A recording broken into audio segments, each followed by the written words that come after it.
앞서 말씀드렸던 세 가지 기준을 충족하는 단지들 중에 전고점에서 25% 이상 하락한 단지들은 시간이 지나면 이전 최고가까지는 무난하게 가격을 회복할 단지들입니다. 사는 순간 안전마진을 25% 이상 확보하고 살 수 있습니다. 참고로 지금 보여드린 단지들은 이제 부산은 끝났다. 댓글을 보다 보면 이런 얘기들 진짜 많이 보이더라고요. 인구가 줄어든다. 일자리가 마땅치 않다. 젊은 사람들이 빠져나간다. 물론 이게 다 전부 틀린 얘기는 아닐 거예요. 근데 그렇다고 해서 앞으로 부산 집값이 정말 끝없이 무너질까요? 오늘은 이런 의문들에 대해 팩트를 하나씩 체크해보고 만약 지금 시점에 부산 아파트를 산다면 어떤 기준으로 어디를 선택해야 할지 정리해보겠습니다. 제 전공 분야가 아파트이기 때문에 저는 전국의 모든 아파트들의 가격을 매달 업데이트하고 있어요. 부산도 당연히 포함이고요. 지금 서울 집값이 불붙은 거에 비하면 부산은 아직까진 상대적으로 잠잠한 분위기인데요. 최고 가격 대비해서 여전히 30% 이상 하락한 단지들도 꽤나 많이 있어요. 사람들이 선호하는 좋은 아파트인데도 말이죠.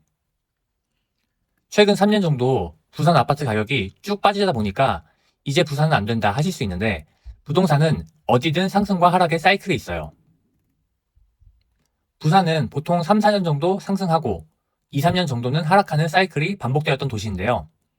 분명한 건 지금 부산은 바닥을 다졌습니다. 언제 확실한 반등이 시작될지는 알 수 없지만 저는 멀지 않았다고 보고요.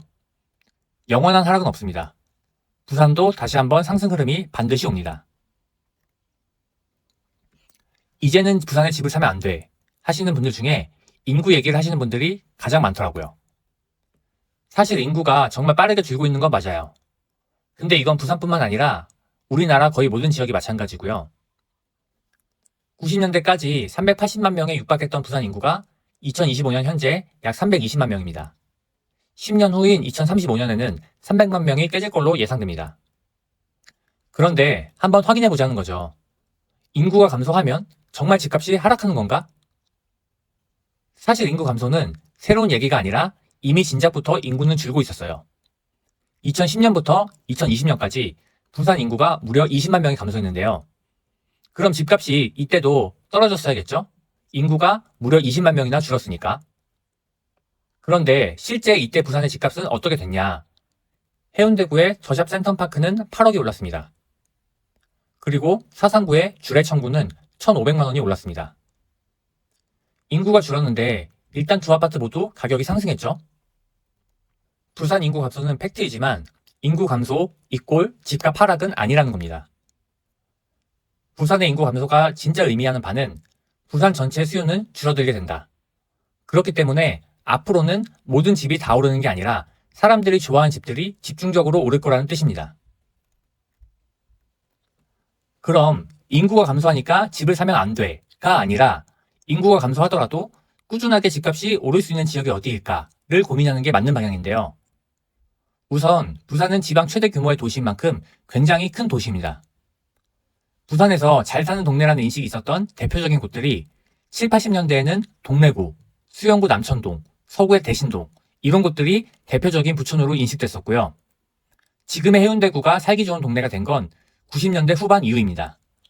해운대구 좌동이 부산 최초의 신도시로 개발되면서부터였죠. 부산에 오래 사신 분들은 아마 기억이 나실 수도 있는데 예전에 수비삼거리라고 있었어요. 수영 비행장을 줄여서 수비삼거리라고 불렀던 건데 그 비행장을 밀어서 만든 게 지금의 센텀시티입니다. 이렇게 센텀시티와 마린시티까지 들어오면서 해운대구가 부산의 대표적인 부촌으로 자리를 굳혔죠.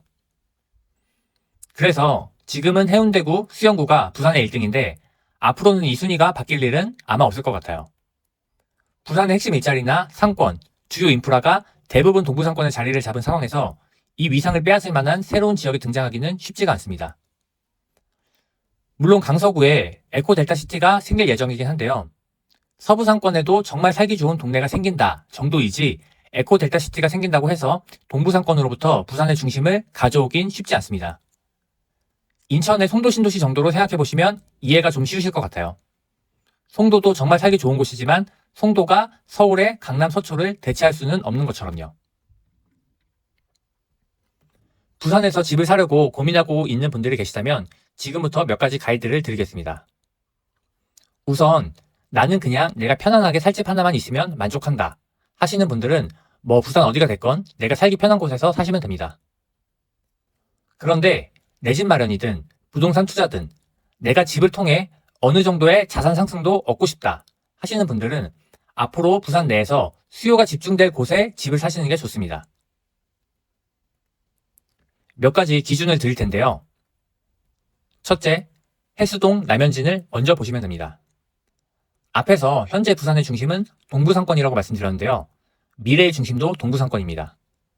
전국 최대의 바닷가 뷰를 끼고 있는 해운대구, 수영구, 남구, 그리고 내륙의 중심지인 동래구, 연제구, 부산시민공원과 촉진지구를 중심으로 발전이 기대되는 부산 진구까지 동부상권에 있는 6개 구를 먼저 보세요.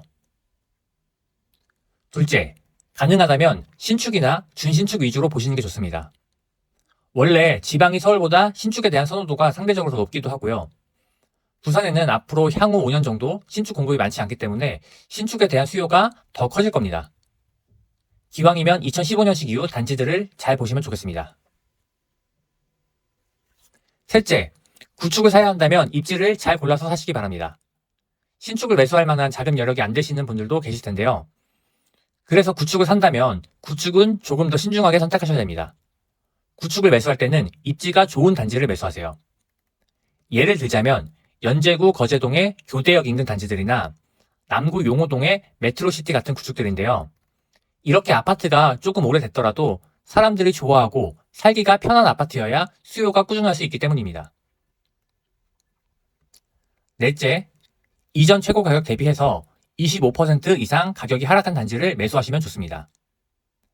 앞서 말씀드렸던 3가지 기준을 충족하는 단지들 중에 전고점에서 25% 이상 하락한 단지들은 시간이 지나면 이전 최고가까지는 무난하게 가격을 회복할 단지들입니다. 사는 순간 안전마진을 25% 이상 확보하고 살 수 있습니다.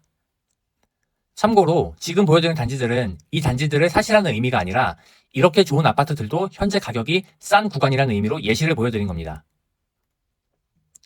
자, 그럼 여기까지 정리를 한번 해볼게요. 첫째, 가능하면 해수동 남현진에서 우선적으로 선택한다. 둘째, 신축이나 준신축 위주로 선택한다. 셋째, 구축을 매수해야 한다면 입지를 잘 보고 선택해야 한다. 넷째, 전고 대비 25% 이상 가격이 하락한 단지를 매수한다. 마지막으로 부산이 300만 인구가 살고 있는 좋은 도시이긴 하지만 서울과 차이점이 있습니다. 부산은 연식에 대한 선호도가 서울보다 조금 더 크기 때문에 오늘 제가 알려드린 기준으로 내 집 마련 혹은 투자를 하실 분들은 5년 내에 한 번 더 갈아타는 것을 목표로 해서 매도 계획을 잡아보시면 됩니다. 꾸준히 부산 부동산 시장에 대해 관심을 가지면서 연식이 괜찮은 단지들로 갈아타기를 꾸준히 하시면 안전하고도 효율적으로 자산을 불려가실 수 있을 겁니다. 다음 영상에서는 부산에서 앞으로 좋아질 만한 대표적인 곳들과 구체적인 단지들도 몇 군데 추천드려보도록 하겠습니다.